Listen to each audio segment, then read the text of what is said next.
You know that feeling, right? That fear of messing up, like, is pretty much universal, isn't it? Oh, yeah. It can really hold us back, especially when we're trying something new or stepping outside our comfort zones. Absolutely.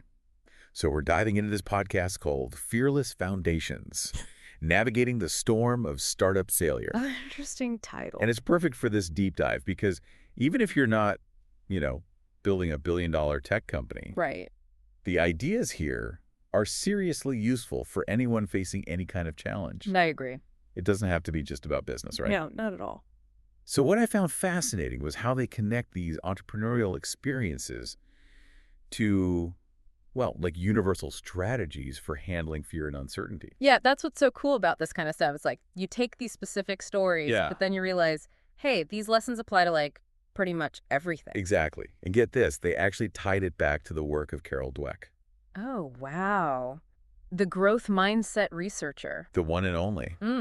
Have you come across her work before? Definitely. It's all about how our abilities, they're not fixed. Right. We can actually develop them through effort and, learning from our experiences. So instead of seeing failure as this like big scary dead end, Yeah. it becomes more like, okay, a detour, I like that. a chance to learn, adapt, and ultimately, grow. Exactly. It's not the end of the road. It's just a bend in the road. I love that. And they even use this analogy of learning to ride a bike. Remember when you were a kid? Oh, yeah. All those wobbles and falls, but then eventually you find your balance and you're off. It's like you have to fall off a few times before you get it right, Exactly. It's that persistence that really makes the difference. Makes all the difference in the world. Okay, so we're good with embracing those stumbles. Yeah. But then the podcast made another really great point about setting realistic expectations. Okay, yeah. Like they use this super visual of trying to catch fog in a jar to show how like pointless it is to expect instant success.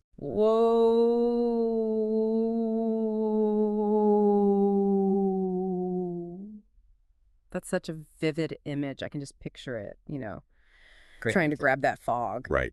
And it reminds me of how like we often buy into this myth of the overnight success. Oh, yeah, for sure. But in reality, any journey worth taking, especially in, well, entrepreneurship, is going to have its ups and downs. Definitely. I mean, nothing worthwhile happens overnight. They actually compare it to a roller coaster ride. Yeah. There are going to be those amazing highs, Yeah.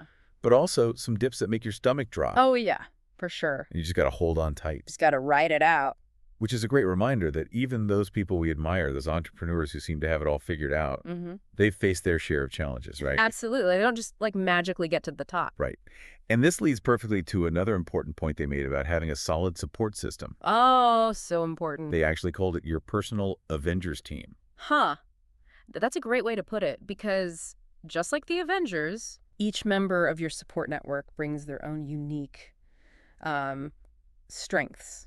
Exactly. So whether it's mentors, friends, family, even online communities, having those people who understand what you're going through, who can offer advice, encouragement, or maybe just a good laugh when you need it most, it can make all the difference. It's like having your own personal cheering section. Totally. And, they actually shared this really relatable story in the podcast about how the host was having a particularly rough week. Oh, no. And reached out to another entrepreneur just to vent. Yeah. And they described it as like therapy without the couch. Oh, I love that. Just having that someone who gets it, Someone to just listen, There. without judgment. Exactly. Sometimes just having that outside perspective can help you reframe things. Yeah, yeah. And see things in a new light. Now, they also mentioned this technique, and I was really intrigued by it, visualization.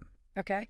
And don't worry, we're not talking about, some mystical manifestation thing here. Right, right. It's more about using your imagination as a tool to, like, mentally prepare for challenges. Okay. What are your thoughts on that? Well, what's interesting about visualization is that it can create a sort of mental blueprint for success. Oh, interesting. By vividly imagining yourself navigating difficult situations, you're almost training your mind to respond more effectively when those situations actually happen, in real life. It's almost like doing a practice run. Yeah, exactly. But instead of memorizing lines, you're rehearsing your reactions and strategies. Okay. So let's say you have a big presentation coming up. Okay.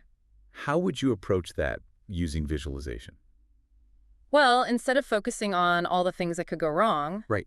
you could picture yourself confidently delivering the presentation, engaging the audience, Mm. feeling proud of your performance. So you're essentially creating a more positive and empowering mental script. Exactly.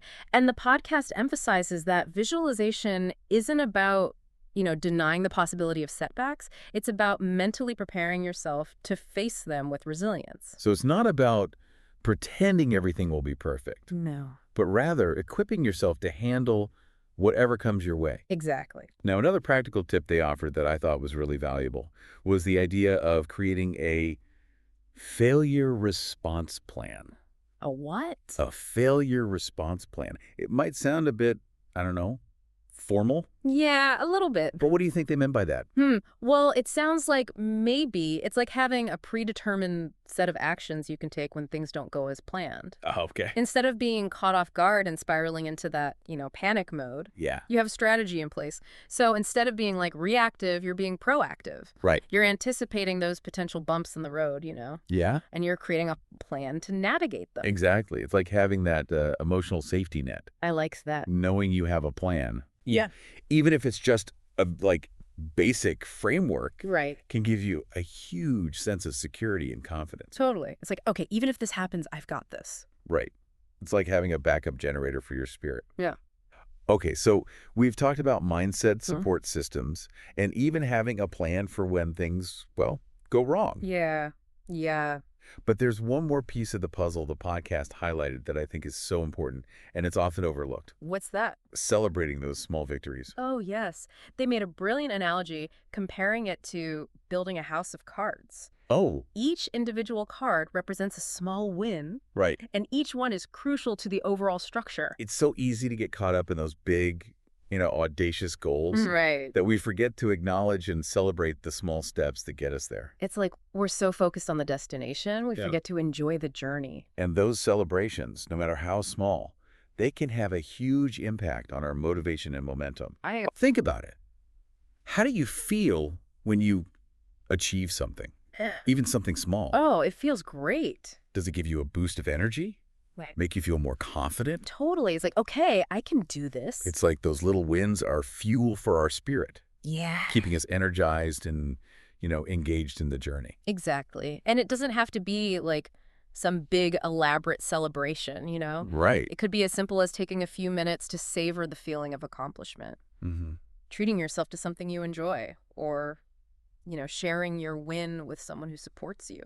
It's about recognizing your progress Right. and giving yourself permission to feel good about it. Yeah. And those positive emotions can be incredibly powerful in keeping us going, especially when things get tough. Absolutely. Look at giving yourself a little pat on the back and saying, hey, good job, keep going. So to recap, we've talked about embracing a growth mindset, Yeah. building a strong support network, using visualization to mentally prepare for challenges, creating a failure response plan, and celebrating those small victories along the way. So many great strategies. It's amazing how all these pieces fit together, right? It is. It's not just about any one thing. Right. It's about cultivating a whole approach to facing challenges and pursuing our goals with more confidence and resilience. And the beauty of it is that these principles aren't limited to, like, the world of entrepreneurship. Yeah. They can be applied to, like, any area of life where we're looking to, grow, learn, and achieve something meaningful. Exactly. Whether it's starting a new hobby, Yeah. improving a skill, or navigating a difficult situation. Right. These insights can help us approach those challenges with a, I think, more positive and empowered mindset. Totally. It's like having a new set of lenses to view the world through. So if we connect this back to the bigger picture, what we're really talking about is developing a way of thinking Yeah. and a set of strategies that help us become more comfortable with stepping outside our comfort zones. Right. Right. And embracing the unknown. Which can be scary, but also, like, really exciting. Because, let's face it, that's where the real growth happens. Oh, absolutely. When we challenge ourselves, when we push our boundaries, Yeah. that's when we discover what we're truly capable of. It's like we unlock a whole new level of potential.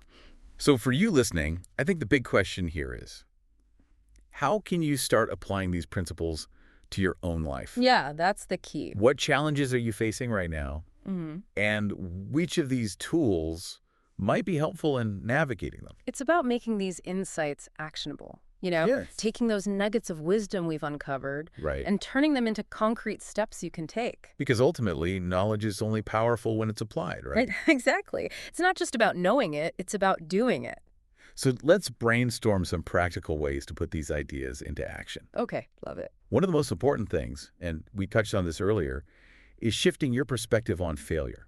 Oh, yeah, that's huge. Instead of seeing it as something to be feared and avoided at all costs, what if you started viewing it as valuable feedback? That's a great point. It's about reframing failure as an opportunity to learn and grow. It's like we're building our own, personal toolkits for navigating life's challenges, right? I would love that. Each of these insights is like, oh, a new tool we can add to our arsenal. And the more tools we have, Yeah, the more equipped we are to handle whatever comes our way. exactly. Now, before we wrap up this deep dive, Okay. there's one more thought-provoking question from the podcast that I wanted to bring up. Okay. They asked, how can you apply the concept of a failure response plan to a current challenge in your life, even if it's not directly related to business? Ooh, that's good. What do you think they meant by that? That's such a, I think, brilliant question. Yeah. Because it challenges us to think beyond, just the entrepreneurial context. Remember, this whole idea of a failure response plan is about having a strategy in place Yeah. for when things don't go as planned. Right. It's about regaining a sense of control and avoiding that feeling of being completely derailed when you hit a setback. So it's not just about starting a business or launching a new product. Right. It's about applying this mindset Yeah. to any area of our lives Mhm. where we might be facing obstacles or feeling stuck. Exactly. Think about a challenge you're currently facing, something that's causing you some stress or anxiety.